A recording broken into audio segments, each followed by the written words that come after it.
শব্দটা কি হচ্ছে?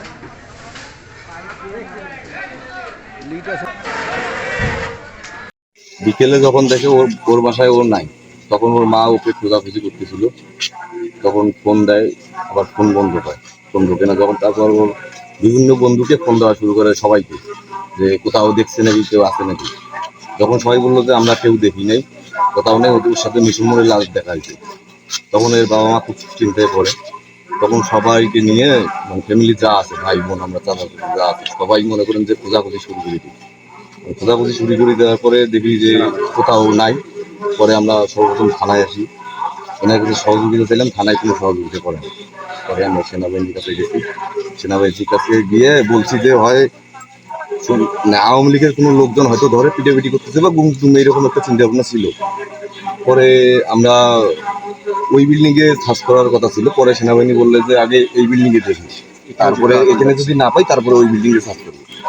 সর্বপ্রথম এসে এই বিল্ডিং এ সার্চ করলাম, তখনই বুঝতে পারলাম যে এখানে 6টা লাশ আছে।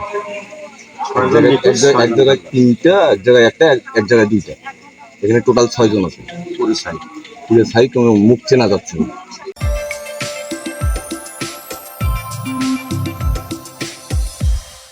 আমার ভাগিনাকে আমি খুঁজে পাচ্ছি না।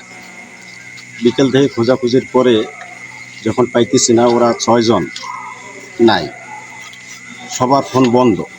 তারপরে আমরা গেলাম সেনাবাহিনী ক্যাম্পে, ওনাদের কাছে সহযোগিতা চাইলাম, ওনারা সহযোগিতা করলো। পরে সুমন খানের বাড়িতে আসলো, এখানে দেখি যেহেতু এখানে আগুন লাগছে, দেখি এখানে আমরা ভিতরে গিয়ে দেখি 6টা লাশ। তখনই আমরা মনে করলাম যে এরাই হবে।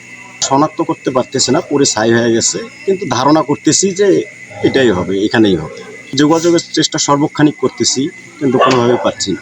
ফোন ছিল তার, কিন্তু আমরা যখন থেকে চেষ্টা করতেছিলাম তখন থেকে ফোন বন্ধ করেছে।